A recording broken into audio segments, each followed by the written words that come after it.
Hey y'all, it's Zach with another episode of the Volunteer Slate. And this time I'm bringing you the truth about the 10% hold in Tennessee. Tennessee's just passed its sports betting law, and part of their sports betting law is unique to Tennessee. No other state has really done it except for lotteries.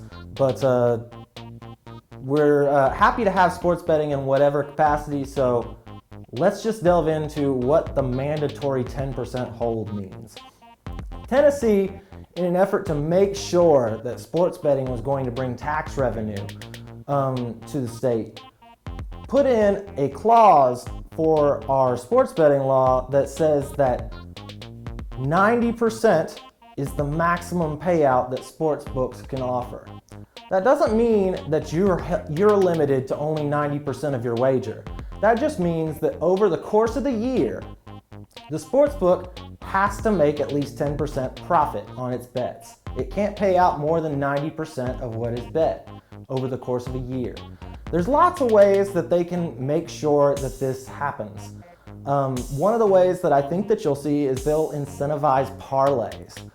Now that might seem counterintuitive because parlays have higher payouts than standard bets, but parlays also have a much higher risk of complete failure.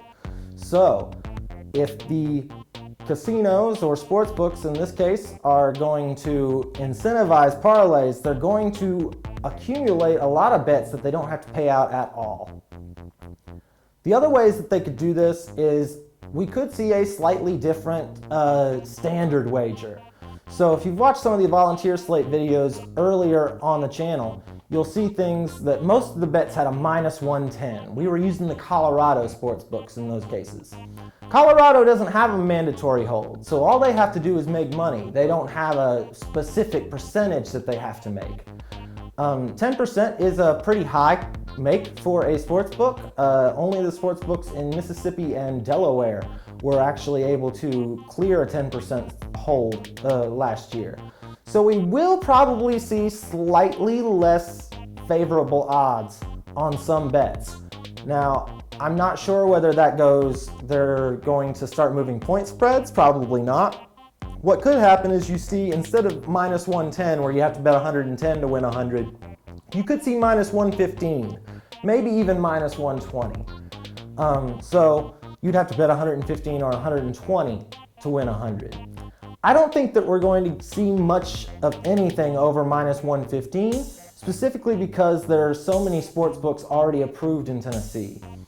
The competition between them, I think, is going to keep the rates relatively competitive.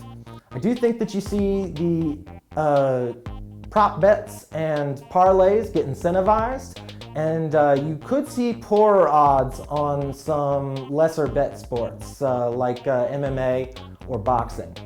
But we'll have to wait and see, and I'll certainly post an update on how the sports books are handling this 10% hold. We can't be sure until they actually release Tennessee odds, but I think that it's going to be pretty minimal impact to the way that it is executed throughout the state of Tennessee. And I certainly think that you're still better off going with legal sports betting in Tennessee than betting with some illegal offshore site that can just take your money and run. This is a safe and legal way to do sports betting. It might not be the absolute rock bottom best price, but it's going to be pretty close. And I think that we also get the chance to review this after a year. I forgot to mention that.